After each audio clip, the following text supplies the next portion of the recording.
Because Helen, you often say that, like, you could never walk down the street and be saw 10 people. He knew everybody. Everybody knew Thomas. Everybody knew him and everybody liked him. Yeah. When he got older, like he walked from the age of 14, 15. He walked in pubs, he walked in pet shops, and he met his girlfriend then, and they started having kids fairly young. How old was Thomas when Megan came along? He was 10 days after his first daughter was born, so... Yeah. Okay. And... But was very happy to... He was delighted. He was delighted. Yeah. Like, that was his... He came in and told me mum that his girlfriend was pregnant, and my mum was shocked, and he's like, oh, I'm going to be a daddy, you're going to be a granny. And people was like, I'm too young to be a granny. And he just laughed and laughed and laughed. So, yeah, like, everything was grand. They, of course, they were a young couple. They had their ups and downs. They had 4 kids, and their 5th baby, Michael, in 2003, he died, caught it. And after that, like, Thomas had drank on and off, but after that, things started falling apart for him. And could you see that? Could you see him falling apart? Yeah, we've been watching Thomas fall and get back up for 20 years, like 20 years. Like, he had 2 kids after. 2 kids after, yeah. Yeah, he had 2 kids after Michael, and they tried, like, the 2 of them tried their best, but Michael broke them, I think, and Thomas would kind of start... They lost the house they had a house together, and they lost the house. And then Thomas was a house hopper. He lived with everybody. And this is from 2003, because you say in the clip there that he never considered him homeless. No, because... What was he up to? He was always in someone's. He lived with me ma. But he never had, after the house went, which was probably 2004, 2005, was it? Yeah. After the house went, he stayed with me mum, lived with me granny, lived with an auntie and uncle, lived with cousins. Like, he was always going from one place to another. He never settled with anybody. Or he'd be with somebody and then he'd be like, oh, I'm just staying somewhere, and we'd be putting up posts saying, anybody seen Thomas? We haven't seen him in a month. So you'd be putting up posts online, on Facebook saying, where is he? How did you deal with that? Because I think an awful lot of the time, this is your family member. Yeah. You love him, but you can't watch him all the time. Literally. You can't. Yeah, we couldn't. If we could have sat on him and made him do... Lock him in a room. Literally, we would have. But he was just, as we called him, our wanderer. So he was a free spirit. He done what he wanted when he wanted. So there was open doors from, like, between all the family. It wasn't like you were closing the doors to him. Like your mum, your granny, yourselves. My granny always had a place for him. So no matter where he went, he could go back to granny's. And was that, do you think, was that he was hopping because he wanted maybe more drink or whatever he was into? Like, it was drink. It was always drink. I also think as well, he'd stay with you for such a time, and then I think he felt, oh, am I being a burden on this person? Yeah. And then so he'd go to somebody else.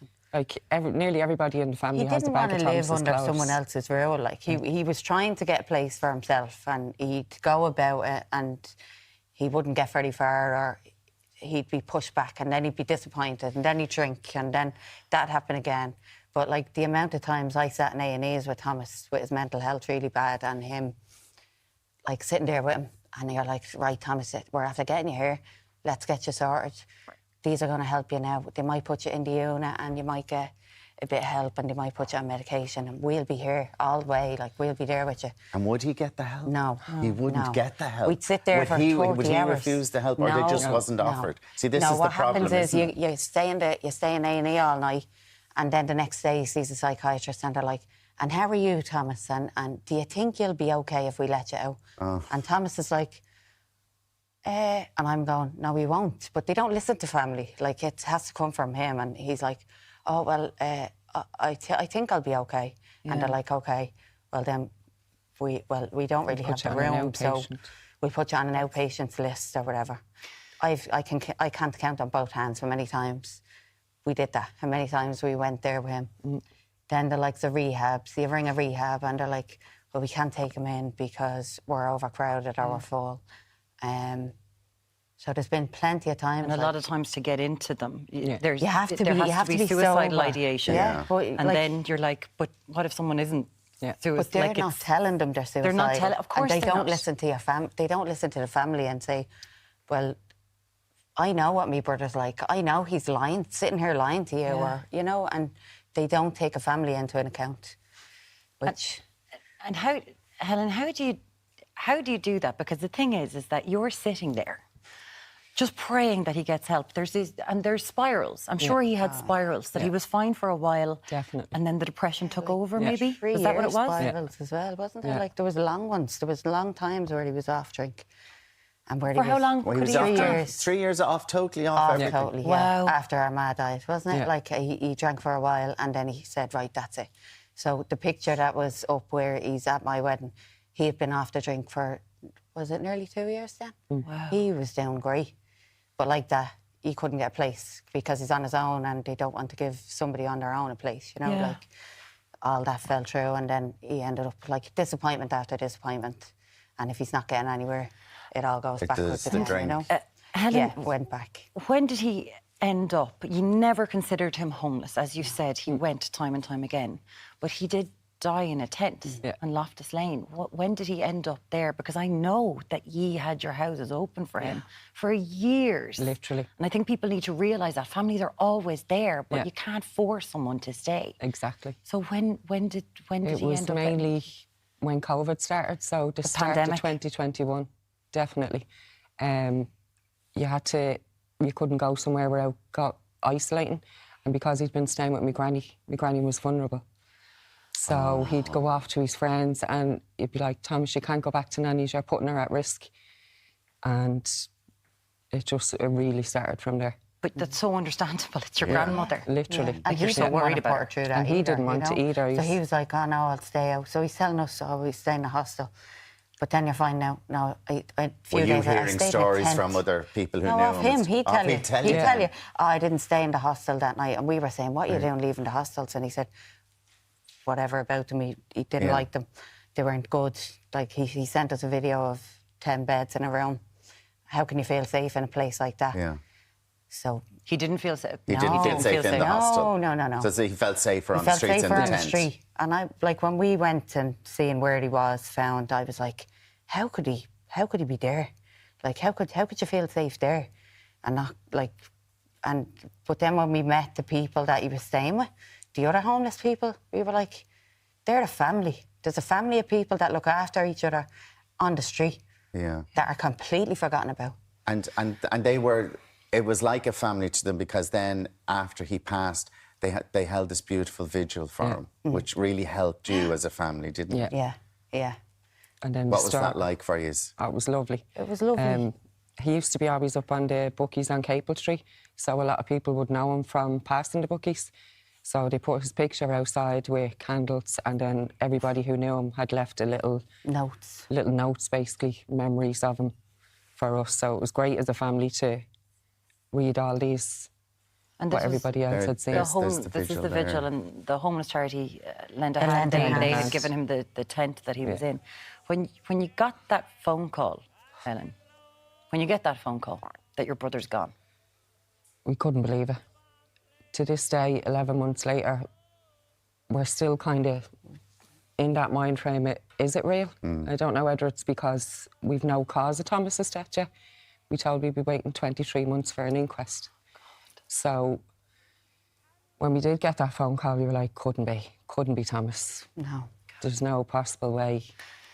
When you hear, Michelle, that homeless figures, we've got the highest homeless figures we have ever had in this country. Yeah. We're it's over 11,700 people. 3,431 of those are children who are homeless in this incredibly rich country. Yeah. Your brother died on the street. He was your brother. Needlessly. And he tried, you wanted to help him. But he did rehab in the October, was it? September? Literally 6 months before he passed away. So the 24th September 21, he went into a rehab centre for alcohol and that. He done his few weeks in there. He was getting out. He was ringing everybody saying, I'm done in rehab, I'm done. And he rang us a couple of hours later to say he'd been put into a hostel, what he called a wet hostel. So there was alcohol. Where they could drink there. Literally. So he'd come out. They come out of that. Put him through that. To go and then, into there has to be after support, and that's the problem. There's no support there for people. Like, we can only do so much. Yeah. And over the years, we did everything we can, I think. Like you always say, like in the last 11 months, you're killing yourself saying, could I have done more, you know? You did everything. You did everything were you always could as a there. family. Like, as you said, the door was always open to him. And I know it's very emotional for both of you. And What are you asking for, Michelle? Like, what do you want? Because you've been through the worst of the worst in relation to this homeless crisis. Like, Ellen, what do you want? People have to stop forgetting. The government has to stop leaving out a group of people. Them people that are homeless are people, but they're forgotten. They are completely left behind. Like, if we can help people, other people, bring people into the country and help them, why are we not doing it for our own people?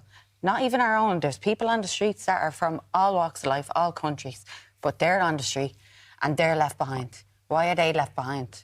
Why can you help some people and not help others? How can you let people that have worked and done their best and tried and tried and tried again, how can you let them die in the street? How can you let people, how can you walk past, drive past in your cars and look at somebody in a tent and say, oh, it's like, you'll see it in the documentary, there's a part at the start that says people see tents and they're completely blank to it. Yeah.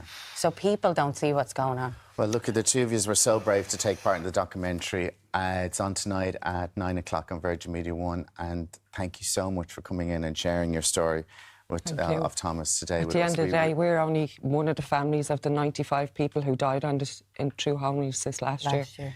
So we can and a get lot it of families out there are too ashamed to say something, to come out and say, because they're like, well, everybody or people say, where was the family? They're there. They're there. They're there. And you They were there tried. for him. You were there for Thomas. You've been there.